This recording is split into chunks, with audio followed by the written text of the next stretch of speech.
आपलं स्वागत. पाहूयात आजच्या ताज्या घडामोडी. जोल्ले ग्रुपच्या माध्यमातून खासदार अण्णासाहेब जोल्ले, आमदार शशिकला जोल्ले यांच्या नेतृत्वाखाली विविध सामाजिक, शैक्षणिक, क्रीडा, धार्मिक, सांस्कृतिक असे उपक्रम राबवले जात आहेत. या उपक्रमाचा एक भाग म्हणून निपाणीमध्ये श्रीपीवाडी रोडवर असणाऱ्या जोल्ले शैक्षणिक संकुल या ठिकाणी 23 आणि 24 जानेवारी रोजी आंतरराष्ट्रीय पतंग महोत्सवाचं आयोजन करण्यात आले.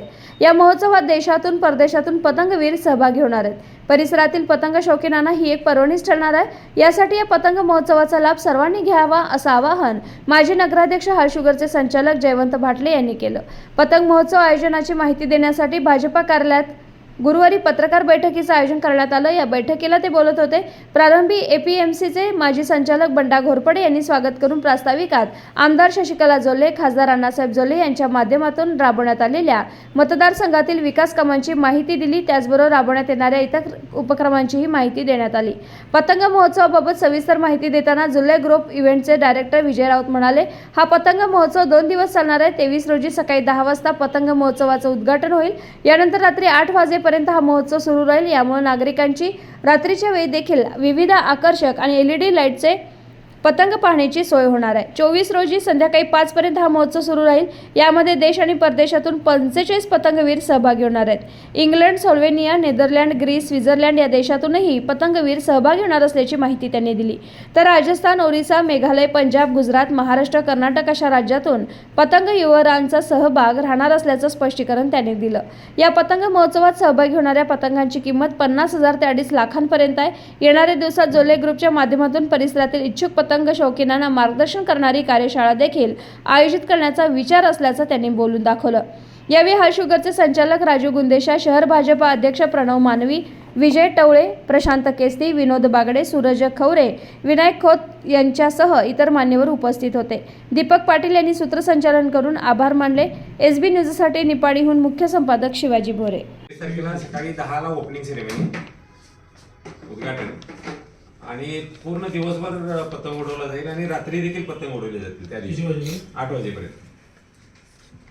कारण रात्री अंधारात म्हणजे LED यूज करून पतंग उडवतात. दुसऱ्या दिवशी 10 ते 5 वाजेपर्यंत असेल. दुसऱ्या दिवशी 24 तारखेला. तर गेल्या वर्षी काय झालं माहिती काय, 5 ला बंद केल्यावर नंतर लोक यायला सुरुवात झाली रात्रीचा पतंग आहे म्हणून. तर पहिल्या दिवशी रात्रीचा पतंग असेल एवढंच मेन्शन करायचं त्यामध्ये. तर 45 नॅशनल आणि म्हणजे राष्ट्रीय आंतरराष्ट्रीय फ्लायर्स असणार आहेत. 45 तुम्हाला दिले त्याप्रमाणे. आंतरराष्ट्रीयमध्ये इंग्लंड, स्लोव्हेनिया, नेदरलँड, ग्रीस आणि स्वित्झर्लंड या देशाचे पतंग उडवणारे असतील. नंतर आपल्या सर्व राज्यात म्हणजे राजस्थान, ओरिसा, मेघालय, पंजाब, गुजरात, महाराष्ट्र आणि कर्नाटक ही राज्य आहेत. तर हे नॉर्मली हे पतंग उडवणारे असतात म्हणजे वर्षभर वेगळ्या देशात असतोय, सीझन असतोय. आपल्या इथं पावसाळा असेल तर दुसरीकडे कुठेतरी उडवत असतात ते पतंग आणि त्यांचं इन्कम हेच आहे. म्हणजे कॉम्पिटिशन्स वगैरे काही सगळी जिंकत नाहीत, कॉम्पिटिशन पण असतात त्यांच्या.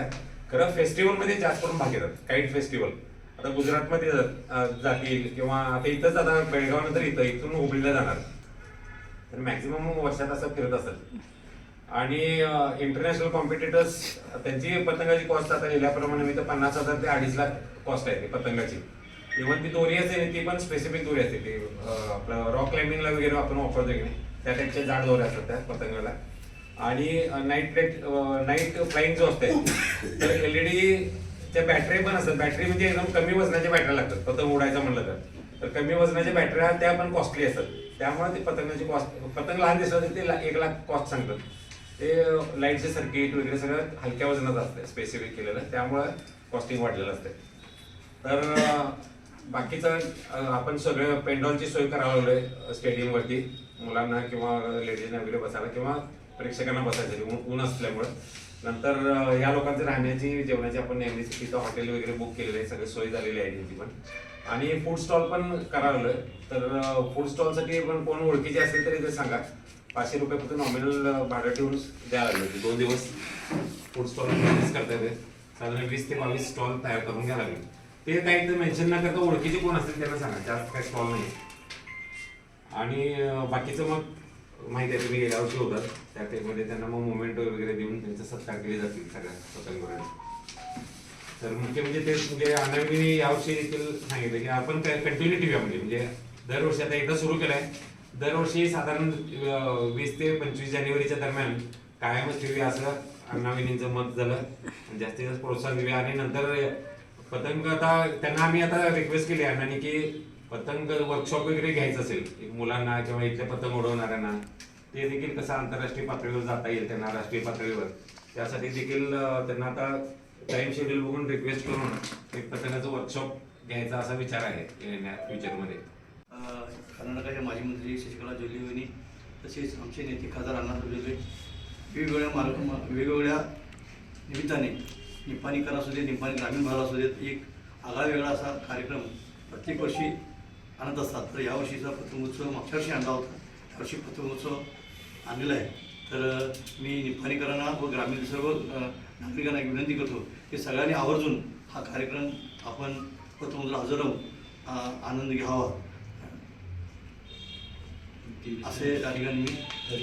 आणि तारीख 23 आता राऊत सरांनी सांगितल्याप्रमाणे 23 तारीख आणि 24 तारखेला जास्तीत जास्त संख्येनं उपस्थित राहून या कार्यक्रमाची शोभा वाढवी असं मी सगळ्यांना नम्र विनंती आणि आवाहन करतो. राजकीय, सामाजिक, आर्थिक असा सर्व घडामोडींचा आढावा पाहायला विसरू नका SB न्यूज चॅनल आणि नक्कीच सबस्क्राईब करा.